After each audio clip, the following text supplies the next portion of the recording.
नमस्कार बाळांनो, आज आपण सराव संच 32 अभ्यासणार आहोत. त्यातील पहिला प्रश्न आहे, संतोषने ठोक व्यापाऱ्यांकडून 400 अंडी 1500 रुपयांना आणली. त्यासाठी वाहतूक खर्च 300 रुपये आला. त्यातील 50 अंडी खाली पडून फुटली. उरलेली अंडी त्याने 5 रुपयास 1 याप्रमाणे विकली. त्याला फायदा झाला की तोटा आणि किती? तर सर्वात आधी आपण उदाहरण समजून घेऊया की त्याने 400 अंडी जी आहे 1500 रुपयांना आणली. तर त्यांनी जेवढ्या रुपयांना आणली त्याचप्रमाणे त्याला वाहतूक खर्च देखील आला. तर तो 300 रुपये, म्हणजे एकूण जी आहे 400 रुपया अंड्यांची किंमत जी आहे ती 1800 रुपये आहे. म्हणजेच एकूण खरेदी किंमत लिहिली आपण 1800 रुपये. अंड्यांची किंमत अधिक वाहतूक खर्च 1500 रुपये अधिक 300 मिळून 1800 झाला, म्हणजेच 1800. आता त्यातील जी अंडी आहे 400 अंड्यांपैकी 50 अंडी खाली पडून फुटली. उरलेली अंडी जी आहे त्याने 5 रुपयास विकली.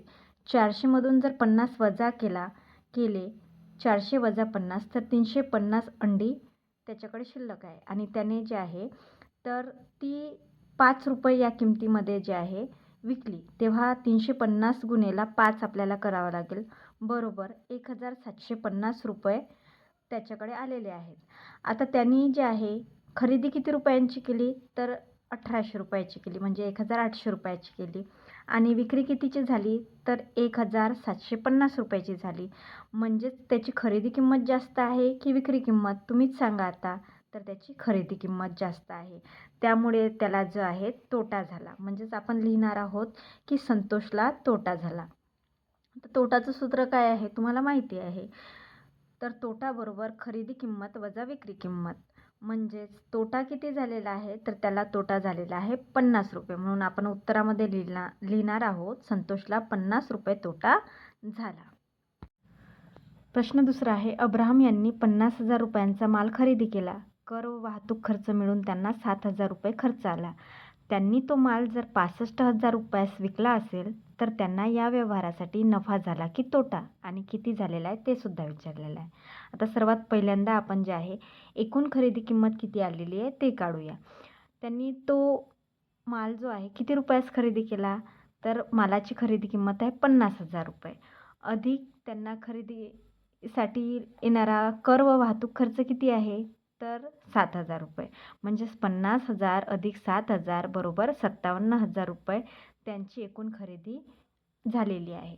आता मला सांगा त्यांनी तो माल किती रुपयाला विकला तर तो माल जो आहे 65,000 रुपयास विकला. म्हणजेच विक्री किंमत त्यांची जास्त आहे, त्याच्यामुळे जे आहे त्यांना नफा झाला. आता नफाचं सूत्र तुम्हाला सगळ्यांना माहिती आहे, विक्री किंमत वजा खरेदी किंमत. म्हणून आपण 65,000 वजा 57,000 करणार आहोत. तर त्यांना नफा झालेला आहे 8,000 रुपये. म्हणून आपण गणितामध्ये लिहिणार आहोत अब्राहम यांना 8,000 रुपये एवढा नफा झाला. प्रश्न तिसरा आहे, अजित कौर यांनी साखरेचे 50 किलोग्रॅम वजनाचे एक पोते 1750 रुपयास आणले. साखरेचा भाव कमी झाल्यामुळे त्यांनी ती साखर प्रति किलोग्रॅम 32 रुपये दराने विकावी लागली. तर त्यांना किती रुपये तोटा झाला? बघा, अतिशय सोपं हे उदाहरण आहे. याच्यामध्ये तुम्ही अनेक प्रकारे सोडवू शकता. तर एकमान पद्धतीचा सुद्धा वापर करू शकता, परत जे आहे नफा तोटा याचा सुद्धा वापर करू शकता. तर पहिल्यांदा आपल्याला बघायचं आहे की 50 किलोग्रॅम वजनाचे एक पोते किती रुपयास आणले तर त्यांनी 1750 ही झाली त्यांची खरेदी किंमत. मग आपण जे आहे खरेदी किंमत 1750 रुपये लिहिणार आहोत. आता आपल्याला काय काढायचं आहे तर विक्री किंमत काढायचं आहे. आता त्यांनी प्रति किलोग्रॅम जी आहे 32 रुपये दराने विकली. म्हणजे 50 किलोग्रॅम साखर जी आहे ती त्यांनी 32 रुपये या दराने विकली. म्हणजेच आपल्याला विक्री किंमत काढावी लागेल, म्हणून आपण विक्री किंमत काढणार आहोत. बरोबर 50 गुणिला 32 करावे लागेल. आता जे आहे या ठिकाणी असा तुम्हाला गुणाकार करता येत असेल आडवा तर करा, नाहीतर एक पेज घ्या किंवा मागच्या पेजवर तुम्ही जे आहे गुणाकार करा. 32 गुणिला 50. ज्यांना गुणाकार येत नाही त्यांनी बघा कसा करायचा असतो. तर एककाच्या घरामध्ये शून्य आहे, त्याच्यामुळे आपण शून्याने समोरच्या संख्यांना गुणाकार करणार आहोत. ज्यांना येतं त्यांनी करण्याची गरज नाही आणि ज्यांना नाही येत त्यांनी लक्ष द्या. शून्याने जे आहे आपल्याला या संख्यांना गुणायचं आहे. 0 2 शून्य, 0 3 शून्य. कारण की काय आहे, शून्याने कोणत्याही संख्येला जेव्हा आपण गुणतो तेव्हा त्याचं उत्तर शून्यच एवढं येतं. मग आता दशकाने गुणायचं असल्यामुळे आपल्याला एक घर शून्याचा द्यावा लागेल. नंतर 5 दोन्ही 10, 10शी 0 हातचाला 1, 5 त्रिक 15, 15 आणि 1 16. तर आपली 50 किलोग्रॅम साखरेची किंमत जी आहे, विक्री किंमत आलेली आहे 1600 रुपये. मग मला आता सांगा, विक्री किंमत जास्त आहे की खरेदी किंमत जास्त आहे? म्हणजे त्यांनी एका व्यापाऱ्यांकडून जे आहे 1750 रुपयाला साखर आणली होती आणि विकली किती रुपयाला? तर 1600 रुपयाला. आता तोटा किती झाला हे पाहण्यासाठी आपल्याला खरेदी किंमत वजा विक्री किंमत करावी लागेल. म्हणून आपण लिहिणार आहोत खरेदी किंमत वजा विक्री किंमत. तर आपली खरेदी किंमत किती आहे? खरेदी किंमत आहे 1750 वजा विक्री किंमत किती आहे? विक्री किंमत आहे 1600. म्हणजेच आपल्याला तोटा किती झाला बरं? तर वजाबाकी करा.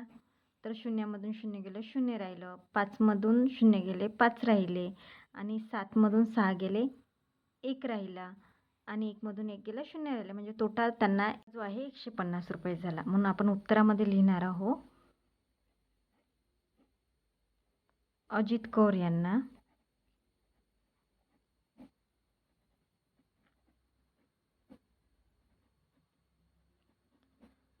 150 रुपये तोटा झाला.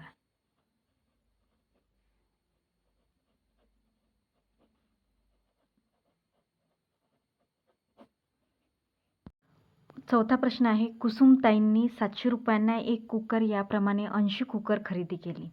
त्यासाठी वाहतूक खर्च 1280 रुपये आला. त्यांना एकूण 1800 रुपये नफा हवा असल्यास त्यांनी प्रत्येक कुकर केवढ्यास विकावा असा प्रश्न आहे. बघा, पहिल्यांदा आपल्याला खरेदी किंमत माहिती आहे 700 रुपयाला 80 कुकर, म्हणजे एक कुकर किती रुपयाला आणला? तर 700 रुपयाला. म्हणजेच 80 कुकर किती रुपयाला आणले ते आपल्याला काढावं लागेल. त्यासाठी आपल्याला काय करावं लागेल? तर आपल्याला करावं लागेल गुणाकार. 700 गुणिला 80. मग आता बघा, आपल्याला 700 गुणिला 80 करायचे आहे. तर आपण थोडा वेळ जे आहे असं समजूया की इथे शून्य नाही आहे. 7चा पाडा 8पर्यंत म्हणा बरं, तर किती येतो? तर 7 8 होतात 56. आता किती शून्य आहे? तर 1 2 3. मग 3 शून्य या ठिकाणी जोडून द्या या 56च्या समोर. तर किती रुपये झाले आता? 56,000 रुपये एवढे जे आहे फक्त कुकरची किंमत झालेली आहे. तर आता त्यासाठी जे आहे वाहतूक खर्च 1280 म्हणजे 1280 रुपये आलेला आहे. मग आता एकूण खरेदी किंमत आपल्याला काढावी लागेल. त्यासाठी आपण लिहूया एकूण खरेदी किंमत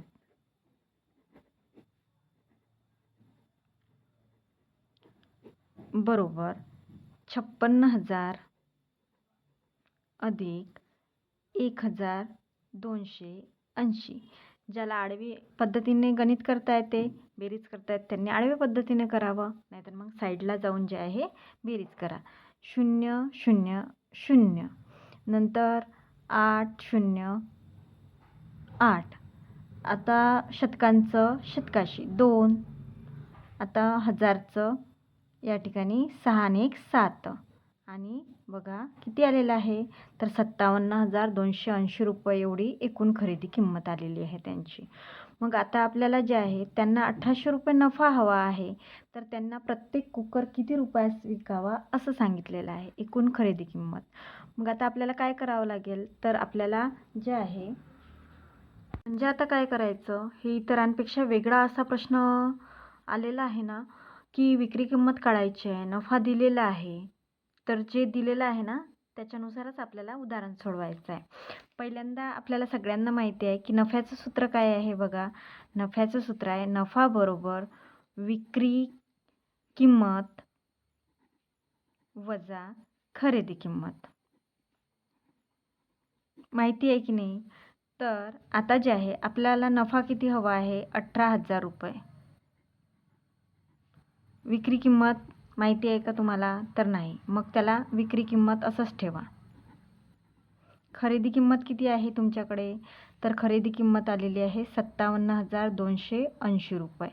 आता बघा, विक्री किंमत काढायची असल्यामुळे हे बरोबर, हे आपलं समीकरण झालं.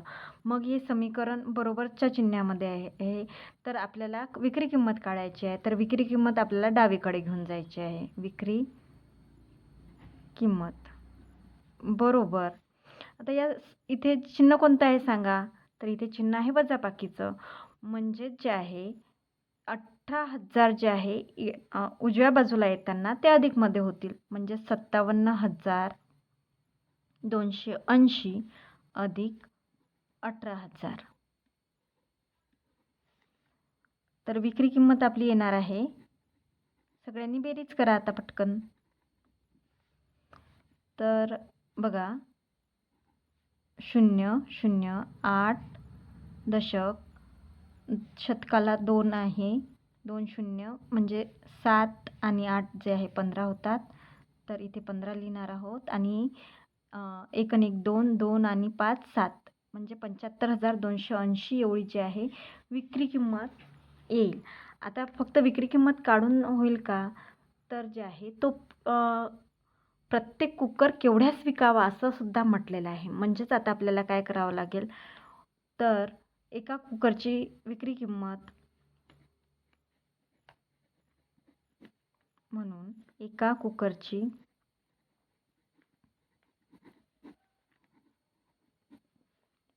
विक्री किंमत बरोबर 75,280 भागीला करावं लागेल आपल्याला 80.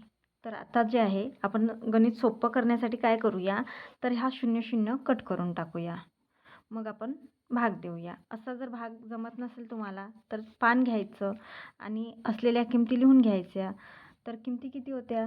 75,280 आणि इथे 80 होते, परंतु आपण 0 कट करून टाकला. मग 8चा पाडा म्हणा, 8 8 64, 8 9 72. मग 9चा भाग जाईल आणि इथे 3, 8 2 16, 8 1 24, 8 चूक 32. इथे पूर्ण भाग गेलेला आहे आणि इथे जो आहे 8 खाली उतरवला, 8 1 8. म्हणजे प्रत्येक कुकर त्यांना किती रुपयात विकावं लागेल, तर 941 रुपयाला प्रत्येक कुकर विकावा लागेल. म्हणून आपल्याला उत्तर लिहायचं आहे. उत्तर कुसुम ताईंनी प्रत्येक कुकर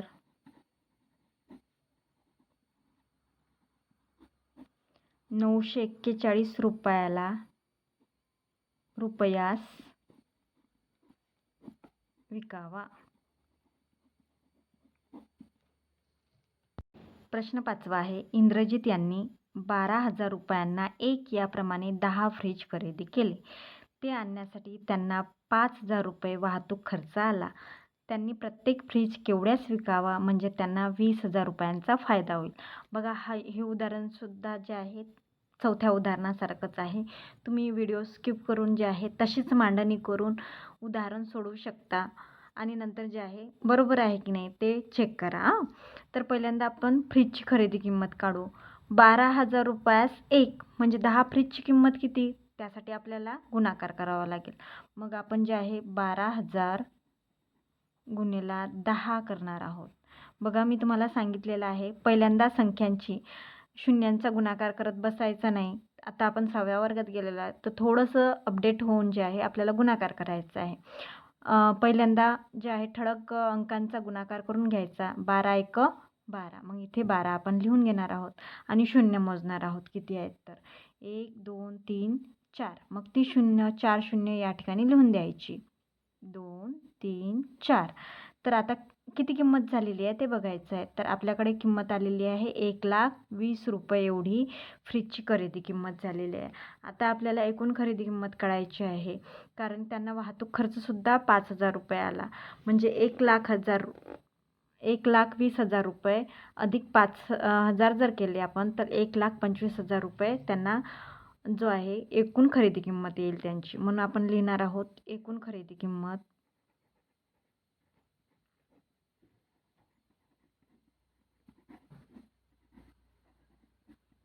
बरोबर 1,20,000 रुपये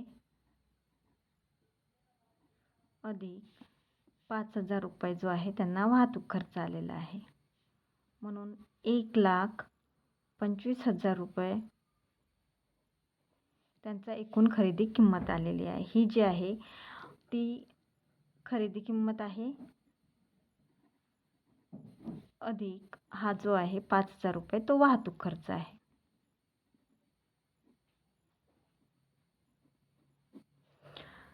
तर एकूण खरेदी किंमत जी आहे 1,25,000 एवढी आलेली आहे.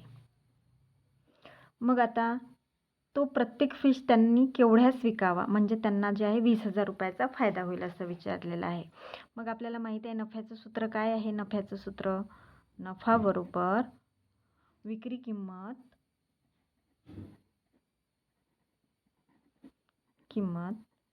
वजा खरेदी किंमत. म्हणजे त्याचं सूत्र जे आहे कसं होईल बरं, तर विक्री किंमत काढायची आहे म्हणून त्याला बाहेर काढायचं. विक्री किंमत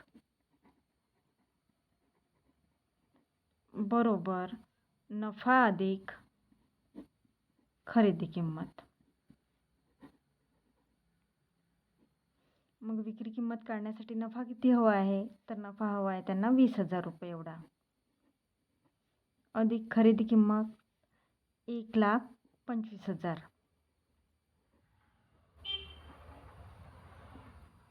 आता आपल्याला काय करायचे आहे, बेरीज करायची आहे. सगळ्यांनी जे आहे बेरीज मोठी आहे, गडबड होऊ शकते, त्याच्यामुळे जे आहे आपण थोडी जे आहे 1,25,000 अधिक 20,000 तर 0,0,0,5,4 आणि 1,45,000 रुपये जे आहे तर विक्री किंमत असावी.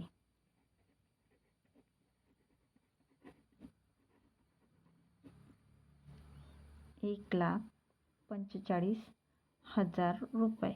आता किती फ्रीज आणले होते त्यांनी, तर 10 फ्रीज आणले होते त्यांनी. आता भागायचं आहे आपल्याला. एक फ्रीजची किंमत विक्री किंमत आपल्याला काढण्यासाठी म्हणून आपण लिहिणार आहोत. म्हणून एक फ्रीजची विक्री किंमत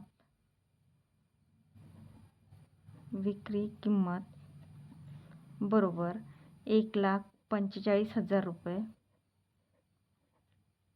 भागीला 10. तर बघा इथं फार सोपं आहे. 0,0,1,0 कट करून घ्यायचा, म्हणजेच किती आलेलं आहे, तर 14,500 रुपयाला एक फ्रीज जो आहे त्यांनी विकावा. म्हणजे आपण उत्तरमध्ये लिहिणार आहोत इंद्रजित यांनी प्रत्येक फ्रीज 14,500 रुपयास विकावा. प्रश्न 6 आहे. ललिताबाईंनी 13,700 रुपयांचे बियाणे शेतात पेरले. खते व औषध फवारणीसाठी 5,300 रुपये आणि मजुरीसाठी 7,160 रुपये खर्च आला. शेतातील धान्य विकून त्यांना 35,400 रुपये मिळाले. तर धान्य विकून किती नफा किंवा तोटा झाला ते आपल्याला काढायचं आहे. अगदी सुरुवातीला आपण 2-3 उदाहरण केले त्याचप्रमाणे हे करायचं आहे. तर बघा ललिताबाईंनी जे कामं केलेले आहेत ते त्यांचा झाला एकूण खर्च, म्हणजे आपण त्याला जे आहे खरेदी किंमतसुद्धा म्हणू शकतो किंवा एकूण खर्चसुद्धा म्हणू शकतो. म्हणून आपण लिहूया शेतीसाठी लागलेला एकूण खर्च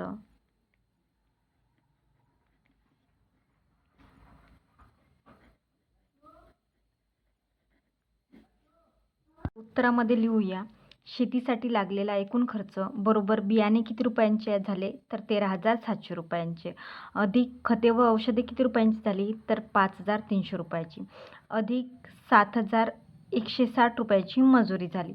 मग सर्वांची आपण जे आहे बेरीज करायची. मग लिहून घ्यायचं 13,700 अधिक 5,300 अधिक 7,160 सर्वांची करायची आहे बेरीज. 0,0,0,0 इथे जे आहे 6 आहेत. नंतर 7 आणि 3 10 आणि 1 11शी 1 हातचाला 1, तर 4 आणि 5 9 9 आणि 1 10 10 16 16शी 6 हातचाला, तर 26,160 रुपये जे आहे तिला शेतीसाठी एकूण खर्च आलेला आहे. मग आपण तो लिहून घेतला. आता बघा तर विक्री किंमत किती झालेली आहे, तर विक्री किंमत झालेली आहे 35,400 रुपये. म्हणजे खरेदी किंमत मोठी आहे की विक्री किंमत? तर विक्री किंमत ही मोठी आहे. त्याच्यामुळे आपण लिहिणार आहोत विक्री किंमत मोठी आहे. 2 तोंड त्याच्याकडे म्हणजे ते मोठं आणि खरेदी किंमत कमी आहे. परत जे आहे विक्री किंमत किती झालेली आहे? तर विक्री किंमत झालेली आहे तिची 35,400. खरेदी किंमत किती आहे? म्हणजेच एकूण खर्च जो आहे 26,160 रुपये. मग सांगा बरं तिला तोटा झाला की नफा झाला? तर ललिताबाईंना नफा झाला. म्हणून ललिताबाईंना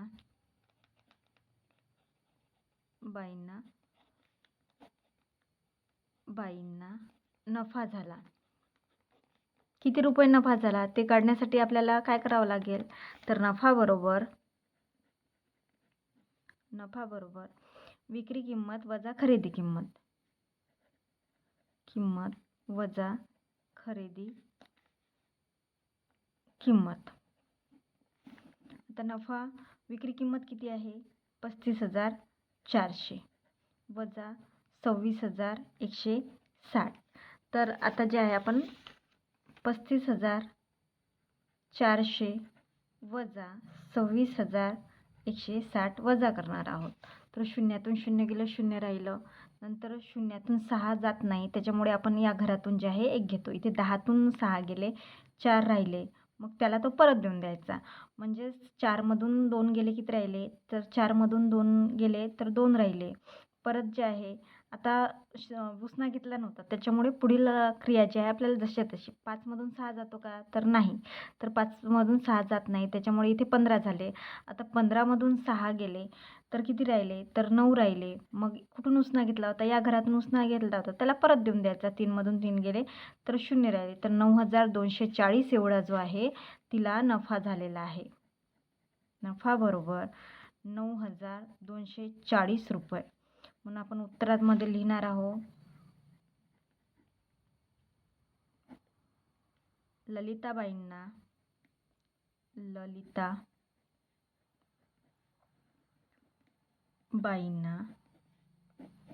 9,240 रुपयांचा नफा झाला.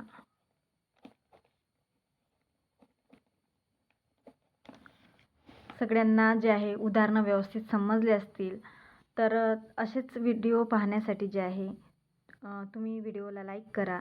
धन्यवाद.